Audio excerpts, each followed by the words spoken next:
ماہ رمضان المبارک میں ایک بھائی مسجد میں پابندی سے باجماعت نماز پڑھنے لگے تو 11 ماہ تو اسی طرح انسان کا حال ہوتا ہے. تو 12ویں ماہ انسان کی کوشش ہوتی ہے کہ میں پابندی سے اپنے اللہ تعالیٰ کے حضور کچھ نہ کچھ سجدہ کر ہی لوں. تو کتنا اچھا ہو کہ سارا سال ہی انسان ایسا رہے، کیونکہ اللہ نے تو سارا سال ہی اپنی بارگاہ میں بندے کو رہنے کا حکم دیا ہے. تو وہ بھائی مسجد میں نماز پڑھتا، پیش امام صاحب جو تھے ان کے ساتھ اچھے تعلقات بنا لیے، تو کبھی کبھی کوئی نذرانہ بھی ان کو پیش کرتا، تو ایک محبت کا رشتہ قائم ہو گیا. ایک عشرہ گزرا، دوسرا آیا، تو دوسرے عشرہ میں وہ کچھ افطاری وغیرہ کا سلسلہ ہوا کہ کبھی کسی کی طرف چلے جانا، جیسے آج ہمارے معاشرے میں یہ چیز رائج ہے. تو انہوں نے اپنے دوستوں کو مدعو کیا اور افطاری وغیرہ کروائی. تو بیوی کہنے لگی کہ دوستوں کو جو بلاتے ہو تو پیش امام اتنے نیک آدمی ہیں، تو آپ ان کو کیوں نہیں بلاتے اپنے گھر میں؟ اللہ والے ہیں، آئیں گے، گھر میں برکت ہوگی، ان کو بلائیں، ان کی افطاری کروائیں. انہوں نے کہا چلیں یہ تو بہت ہی اچھی بات ہے. تو دونوں میاں بیوی نے ایک پروگرام بنایا، افطاری کا دن مقرر ہوا، اور اس شخص نے جا کے اپنے پیش امام سے جا کے کہا کہ حضرت جی آپ ہمارے گھر میں تشریف لائیں افطاری کے لیے. انہوں نے خوش دلی سے قبول کیا کہ انشاءاللہ میں ضرور آؤں گا. اب ہوا یہ کہ جیسے افطاری کے لیے انہوں نے اپنے پیش امام کو اپنے گھر میں بلایا تو ایک کمرے میں ان کو بٹھاتے ہیں اور خود کچن میں جا کے تو کچھ افطاری کی چیزوں کی تیاری کرنا شروع کر دی. ایک چھوٹا ان کا بچہ تھا تو وہ اپنے پیش امام کے پاس وہ بٹھا دیا.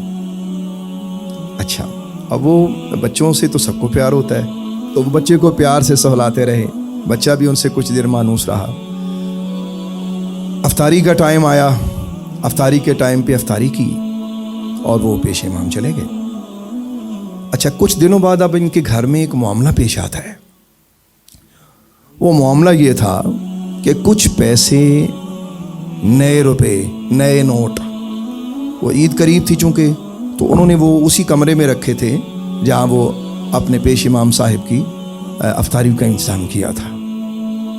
تو وہ پیسے ان کو مل نہیں رہے تھے. شوہر بیوی سے پوچھے کہ پیسے کدھر گئے؟ بیوی کہتی ہے میں نے یہیں رکھے تھے، مل نہیں رہے.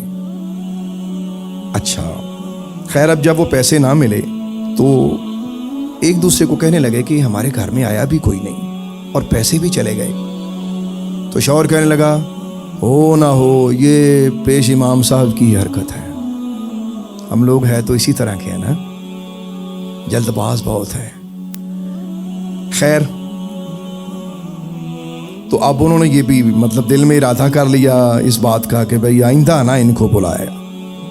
اب وہ کہہ بھی نہیں سکتے چونکہ مطلب اپنی آنکھ سے دیکھا بھی نہیں، اب پریشان بھی ہیں، پیسے بھی گم ہیں.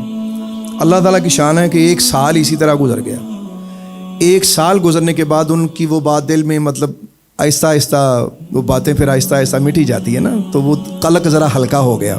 پھر رمضان المبارک آیا، اور پھر رمضان المبارک میں مسجد میں نمازوں کے لیے گیا اور اپنے امام صاحب کو ایک دن پھر کہا کہ حضرت جی افطاری کے لیے آپ کو دعوت ہے. وہ دوبارہ آئے، تو جب وہ کمرے میں بیٹھے تو اس بار میاں بیوی نے یہ آپس میں ڈیسائیڈ کیا کہ ہو نہ ہو آج ہم نے ان سے پوچھنا ہے کہ جی ہمارے پیسے وہ آپ ہی نے اٹھائے ہیں، تو آپ اللہ کے لیے ہمیں دینے، آپ کی مہربانی ہے. اچھا، افطاری ہو گئی. افطاری کے بعد دونوں میاں بیوی بیٹھے اور اپنے پیش امام صاحب سے وہ محبت کی باتیں اس شخص نے کی. تو کہنے لگا کہ حضرت جی آپ بندے تو بڑے اچھے ہیں، لیکن ہمیں سمجھ نہیں آ رہی کہ آپ یہ کام کیسے کر گئے. انہوں نے کہا بھی میں نے کیا کیا؟ انہوں نے کہا حضرت اب آپ اتنے معصوم نہ بنیں، پچھلے سال آپ نے ہمارے پیسے چوری کیے ہیں، تو آپ نے وہ جو پیسے چوری کیے ہیں نا ہمارے کمرے سے اٹھائے ہیں، اب وہ ہمیں دے دیں، آپ کی مہربانی.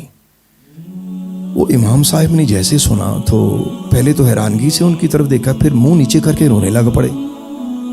وہ جب منہ نیچے کر کے رونے لگ پڑے تو وہ میاں بیوی تھوڑے سے پریشان بھی ہوئے کہ ہم نے کیا کر دیا، یہ تو مطلب یہ تو رونے لگ پڑے، پتہ نہیں کیا ہو گیا. وہ جیسے رونے لگ پڑے تو امام صاحب نے اپنی آنکھیں صاف کی اور آنکھیں صاف کر کے کہنے لگے کہ یار تمہیں پتہ میں رویا کیوں؟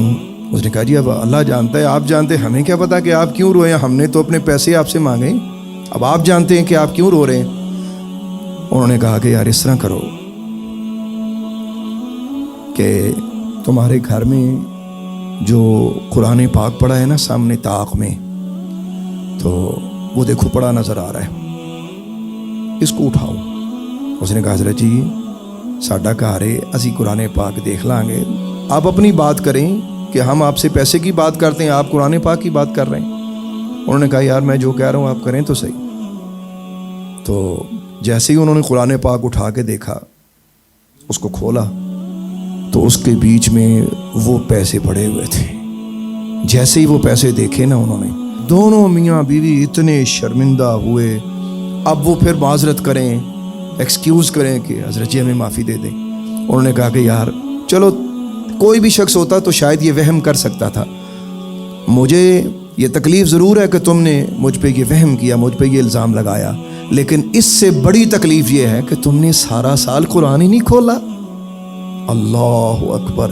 او میرے بھائیوں، او میرے مسلمان بیٹوں، میری بیٹیوں، خدا رسول کا تمہیں میں واسطہ دیتا ہوں، ہمارے گھروں میں یہ قرآن پاک پورا سال بند رہتے ہیں. اپنے خطوط کو، اپنی کتابوں کو، اپنے میسیجز کو روز دیکھتے ہو، نہ جانے کتنی بار دیکھتے ہو. یہ وہ پیغام ہے جو اللہ نے پوری انسانیت کے لیے بھیجا ہے. کیوں نہیں اس سے استفادہ کرتے؟ کیوں نہیں اس سے فائدہ لیتے؟ آج سے عہد کرو کہ انشاءاللہ تبارک و تعالی ہم اللہ تبارک و تعالی کے اس پاک کلام کو ضرور کھولیں گے اور ضرور پڑھیں گے.